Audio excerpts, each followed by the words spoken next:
یہ اعلان Donald Trump کے 20 نکاتی غزہ امن منصوبے کا تھا، ایک ایسا منصوبہ جو اسرائیل اور حماس کے درمیان جاری جنگ کے خاتمے، یرغمالیوں کی رہائی اور ایک نئے سیاسی ڈھانچے کے قیام کے لیے پیش کیا گیا تھا۔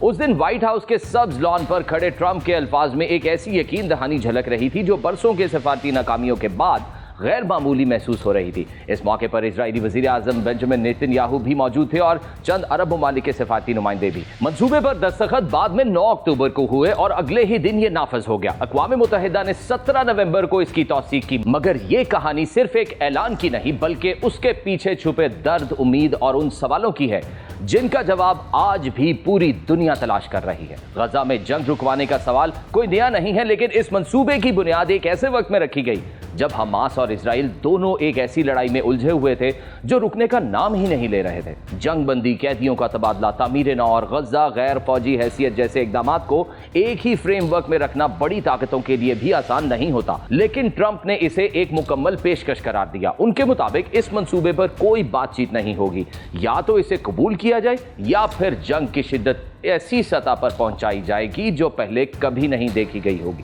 اس بیان نے عالمی سطح پر کئی سوال کھڑے کر دیے۔ کچھ نے اسے دباؤ کی سیاست کہا، کچھ نے اسے غیر ضروری جارحیت، لیکن بہت سے لوگوں نے یہ بھی سمجھا کہ شاید اسی سخت لہجے کی ضرورت ہے تاکہ سالوں سے الجھا یہ معاملہ کسی نتیجے تک پہنچ سکے۔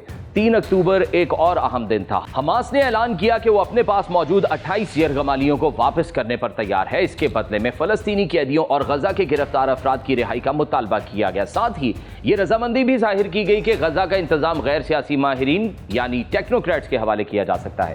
لیکن حماس نے ایک بات کا کھل کر ذکر نہیں کیا، اس سے پہلے ہتھیار ڈالنے کی کوئی واضح یقین دہانی نہیں کروائی گئی۔ یہی وہ نقطہ تھا جس نے اسرائیل، امریکہ اور ثالثی میں شامل دیگر ممالک کے لیے تشویش پیدا کی۔ اگرچہ قطر، مصر، ترکیہ اور امریکہ جیسے ممالک مسلسل کوشش کر رہے تھے کہ یہ ایک قابل عمل راستہ نکالا جائے، مگر اعتماد کی کمی ہر قدم پر رکاوٹ بن کر سامنے آتی رہی۔ ٹرمپ کے منصوبے میں 20 نکات تھے۔ ان کا خلاصہ یہ تھا کہ غزہ کو شدت پسندی سے پاک کیا جائے، تمام یرغمالیوں کی واپسی ہو، قیدیوں کا تبادلہ کیا جائے، بین الاقوامی امداد بلا رکاوٹ داخل ہو اور ایک ایسا سیاسی، معاشی اور انتظامی ماڈل قائم کیا جائے جو مستقبل میں فلسطینی ریاست کے قیام کی راہ ہموار کرے۔ ان نکات میں سب سے اہم بین الاقوامی استحکام فورس کے قیام کا اعلان تھا۔ یہ فورس غزہ کے اندر سیکیورٹی کی ذمہ داری سنبھالے گی، فلسطینی پولیس کو تربیت دے گی اور اسرائیلی فوج کے مرحلہ وار انخلا کو ممکن بنائے گی۔ اس فورس کا خاکہ اقوام متحدہ کی منظوری سے تیار کیا گیا۔ اس میں عرب اور مغربی ممالک دونوں شامل ہونے تھے۔ یہ ایک ایسا ماڈل تھا جسے ماضی میں کوسوو اور مشرقی تیمور جیسے علاقوں میں آزمایا جا چکا ہے، مگر غزہ کا مسئلہ اس سے کہیں زیادہ پیچیدہ تھا۔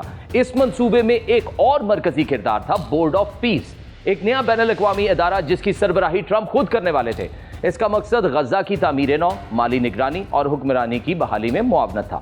فلسطینی ٹیکنوکریٹس کی ایک کمیٹی روزمرہ امور سنبھالے گی جبکہ بین الاقوامی ماہرین ہر مرحلے کی نگرانی کریں گے۔ اس نظام کے ذریعے 2027 کے اختتام تک غزہ میں استحکام لانے کا ہدف رکھا گیا تھا۔ اس کے ساتھ ایک خصوصی اقتصادی زون بنانے کی تجویز بھی شامل تھی تاکہ سرمایہ کاری آئے، روزگار پیدا ہو اور لوگ دوبارہ اپنی زندگی کو معمول پر لا سکیں۔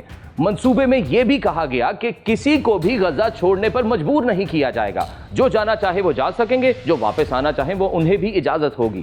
یہ نقطہ اس لیے اہم تھا کیونکہ جنگ کے دوران لاکھوں فلسطینی بے گھر ہوئے اور ہزاروں نے بیرون ملک پناہ لینے کی کوشش کی۔ غزہ امن منصوبے کی حمایت بھی ایک دلچسپ باب ہے۔ جرمنی، فرانس، روس، اٹلی، اسپین، متحدہ عرب امارات، مصر، ترکیہ، قطر، اردن، انڈونیشیا، کینیڈا، برطانیہ جیسے ممالک نے اس کی اصولی حمایت کی۔ ایک طرف روس اور چین نے اس قرارداد پر تنقید کی تو دوسری جانب پاکستان نے اس کے حق میں ووٹ دے کر اپنی پوزیشن واضح کر دی۔ جیسے ہی پاکستان نے قرارداد کی حمایت کی، سوشل میڈیا سائٹ ایکس پر مختلف رد عمل سامنے آنا شروع ہو گئے۔ قانون دان ریما عمر نے لکھا کہ پاکستان کے وفد نے جو تجاویز پیش کی تھیں وہ قرارداد کے حتمی متن میں شامل ہی نہیں کی گئی۔ ان کے مطابق تو آزاد فلسطینی ریاست کے قیام کے لیے کوئی واضح سیاسی راستہ طے کیا گیا اور نہ ہی بین الاقوامی استحکام فورس اور بورڈ آف پیس کے کردار کی وضاحت کی گئی ہے۔ اسی تنقید کو آگے بڑھاتے ہوئے سابق رکن قومی اسمبلی اور بین الاقوامی امور کی ماہر ڈاکٹر شیری مزاری نے سوال اٹھایا کہ جب پاکستان کی تجاویز شامل ہی نہیں کی گئیں تو پھر پاکستان نے قرارداد کے حق میں ووٹ کیوں دیا؟ اس ووٹ کے بعد یہ تاثر مزید مضبوط ہو گیا کہ پاکستان کی تجاویز صرف عوام کو خوش کرنے کے لیے تھی، لیکن اقوام متحدہ میں پاکستان کے مستقل مندوب عاصم افتخار نے سلامتی کونسل سے خطاب میں پاکستان کی وجہ حمایت واضح کرتے ہوئے کہا کہ اس قرارداد کا بنیادی مقصد غزہ میں فوری خون ریزی روکنا، جنگ بندی کو برقرار رکھنا، اسرائیلی افواج کے مکمل انخلا کو یقینی بنانا اور انسانی امداد کی فراہمی کو ممکن بنانا ہے۔ ان کے مطابق یہ منصوبہ غزہ میں امن کی امید جگاتا ہے۔ عاصم افتخار نے مزید کہا کہ غزہ بارے پاکستان کا موقف فلسطین اور عرب ممالک کے موقف کے مطابق ہے، یعنی جنگ ختم ہونے کے بعد غزہ کے عوام کو نقل مکانی کے بغیر تعمیر نو کا مکمل موقع ملے اور آزاد فلسطینی ریاست کی طرف سیاسی پیش رفت ہو۔ انہوں نے واضح کیا کہ مذاکرات کے دوران پاکستان نے صرف عرب ممالک کی تجاویز کی حمایت ہی نہیں کی بلکہ اپنی تجاویز پیش کی۔ ان میں سے کچھ تجاویز جیسے جنگ بندی کو برقرار رکھنے کا طریقہ کار اور سلامتی کونسل کو باقاعدہ رپورٹ کرنا قبول کر لی گئیں، جبکہ کچھ اہم تجاویز منظور نہیں ہو سکی۔ مسترد کی گئی تجاویز میں شامل ہیں آزاد فلسطینی ریاست کے قیام کے لیے واضح سیاسی راستہ، فلسطینی اتھارٹی کا مرکزی کردار، بین الاقوامی امن فورس اور بورڈ آف پیس کے مینڈیٹ کی مکمل وضاحت۔ پاکستان نے واضح کیا ہے کہ فلسطینی عوام کا حق خود ارادیت غیر مشروط ہونا چاہیے اور بورڈ آف پیس کو کسی طور فلسطینی اتھارٹی کا متبادل نہیں بننا چاہیے۔ پاکستان کا موقف ہے کہ بین الاقوامی امن فورس اقوام متحدہ کے مینڈیٹ کے تحت مکمل جنگ بندی کے احترام کے ساتھ اور صرف اسرائیلی افواج کے انخلا کے بعد ہی اپنا کام شروع کرے، جس کا پہلا مقصد غزہ کے عوام کو تحفظ ہو۔ پاکستان یہ بھی سمجھتا ہے کہ غیر مسلح کرنے کا عمل صرف فلسطینی نیشنل اتھارٹی کے زیر انتظام سیاسی عمل کے ذریعے ہی ممکن ہے۔ کسی علاقے کا الحاق یا جبری نقل مکانی کسی صورت قابل قبول نہیں ہے اور ویسٹ بینک اور غزہ دونوں آزاد فلسطینی ریاست کا حصہ ہونے چاہیے۔ اقوام متحدہ میں پاکستان کے مندوب نے آخر میں ایک بار پھر واضح کیا کہ پاکستان 1967 سے پہلے کی سرحدوں پر مبنی ایک آزاد خود مختار فلسطینی ریاست کی دیرینہ حمایت پر قائم ہے اور پاکستان کے مطابق خطے میں پائیدار امن صرف اور صرف دو ریاستی حل کے ذریعے ہی ممکن ہو سکتا ہے۔ اب واپس چلتے ہیں ٹرمپ پلان کی طرف۔ ٹرمپ پلان کو سمجھنے کے لیے 19 جنوری 2025 کا معاہدہ بھی ذہن میں رکھنا ضروری ہے۔ یہ وہ معاہدہ تھا جسے امریکہ، قطر اور مصر کی ثالثی میں نافذ کیا گیا۔ اس کے پہلے مرحلے میں 33 اسرائیلی یرغمالیوں کی رہائی، 1900 فلسطینی قیدیوں کا تبادلہ، روزانہ 600 ٹرکوں کی امداد اور اسرائیلی فوج کا آبادی والے علاقوں سے انخلا شامل تھا۔ بے گھر فلسطینیوں کو شمالی غزہ واپس آنے کی اجازت ملی اور ایک موقع پیدا ہوا کہ شاید ایک لمبی جنگ کے بعد امن کی راہ نکل آئے، مگر یہ امید زیادہ دیر قائم نہ رہ سکی۔ مارچ 2025 میں لڑائی دوبارہ شروع ہو گئی اور معاہدے کا دوسرا اور تیسرا مرحلہ مکمل نہ ہو سکا۔ اس ناکامی نے سوال پیدا کیا کہ کیا ٹرمپ کا نیا منصوبہ بھی اسی انجام تک پہنچے گا یا اس بار حالات مختلف ہونے جا رہے ہیں۔ بین الاقوامی استحکام فورس یعنی ISF کی تجویز اس منصوبے کے سب سے اہم اور سب سے بحث طلب شق تھی۔ اس فورس کا مقصد غزہ کی سرحدوں کی نگرانی، دہشت گردی کے خطرات کا مقابلہ، تعمیر نو کے منصوبوں کا تحفظ اور فلسطینی پولیس کی تربیت تھا۔ جیسے جیسے ISF کنٹرول سنبھالتی، اسرائیلی فوج مرحلہ وار انخلا کرتی جاتی، آخر میں ایک محدود حفاظتی دائرہ باقی رہتا جب تک غزہ مکمل طور پر محفوظ قرار نہ دے دیا جاتا۔ اس فورس کے قیام کے لیے امریکہ، برطانیہ، فرانس، اردن، مصر اور دیگر ممالک کے درمیان بات چیت جاری تھی۔ 10 اکتوبر 2025 کو ایک ملٹی نیشنل ٹاسک فورس جنگ بندی کی نگرانی کے لیے قائم کی گئی۔ 15 اکتوبر تک 25 امریکی اہلکار اس فورس کے ابتدائی انتظام میں شامل ہو چکے تھے اور اقوام متحدہ میں ایک نئی قرارداد پر گفتگو جاری تھی۔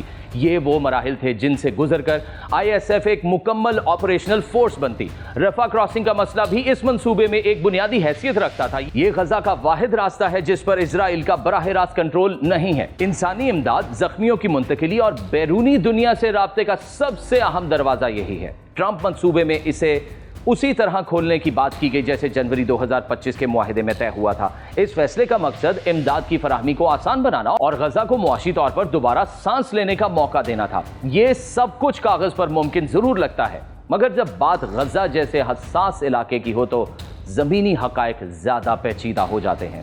سیکیورٹی، حکمرانی، معاشی بدحالی، عالمی سیاست، علاقائی مفادات، فلسطینی عوام کا اعتماد اور اسرائیلی داخلی سیاست، یہ سب ایسے عناصر ہیں جو کسی بھی امن منصوبے کو یا تو کامیاب بنا سکتے ہیں یا ناکام۔ یہی وجہ ہے کہ ٹرمپ پلان کے ناقدین اسے غیر حقیقی سمجھتے تھے، جبکہ حامیوں کا ماننا تھا کہ اگر دنیا میں کبھی امن کی کوئی راہ نکل سکتی ہے تو شاید اسے اسی طرح کے بڑے اور سخت فیصلوں سے گزر کر آنا ہوگا۔ دوستو، اس کہانی کا سب سے دکھ بھرا پہلو وہ عام فلسطینی مرد، عورتیں اور بچے ہیں جو ہر منصوبے، ہر معاہدے، ہر جنگ اور ہر جنگ بندی سے زیادہ متاثر ہوتے ہیں۔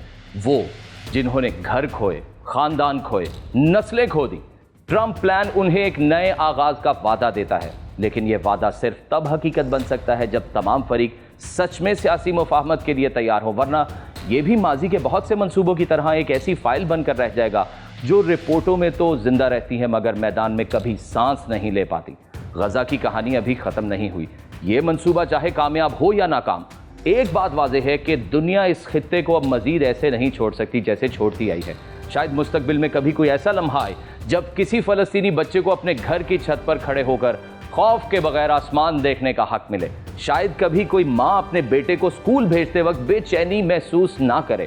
شاید غزہ ایک دن جنگ کی وادی نہیں بلکہ زندگی کی وادی بن جائے. لیکن یہ سب اسی وقت ممکن ہے جب امن کا کوئی راستہ مضبوطی سے قائم ہو.